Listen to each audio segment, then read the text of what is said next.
Wiese oetsuus. In het Nederlands is het hoe jij eruit ziet. Als je in Limburg woont, dan is er een dikke kans dat je deze sticker wel eens hebt gezien.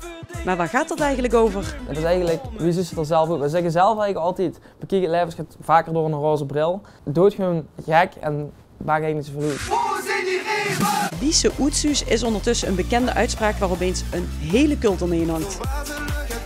Het is een uit de hand gelopen grap van Niels Derks, die op vakantie Snapchat-video's maakte van dronken toeristen. Ik denk, wie is toe oetsuus? En de dag daarna werd ik wakker, had ik super veel reacties erop. Ja, ik dacht, waarom vinden mensen dit zo grappig? Dus toen heb ik dat best wel vaak opnieuw gedaan.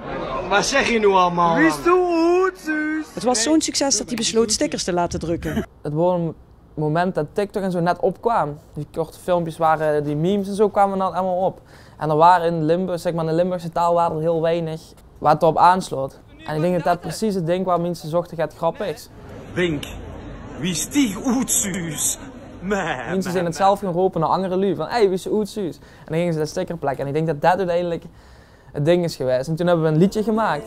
En we hebben een aantal video's gemaakt, wat we dit jaar ook weer gedaan hebben. Maar toen een hele andere setting. Dat maakte hij allemaal samen met Dick Wierix. Ik vind het altijd chic om mijn mensen te vragen van, ja, maar ik vind het chic wat je doet, zeggen mensen. Dan zeg ik maar, wat vind je nu zo chic wat je doet? Ja, dat weet ik gewoon niet. Ja, ik zeg, veel weet het eigenlijk ook niet. Dialect, denk ik dat we gewoon ook een beetje een passie hebben voor de straattaal van Gemun, zeg maar.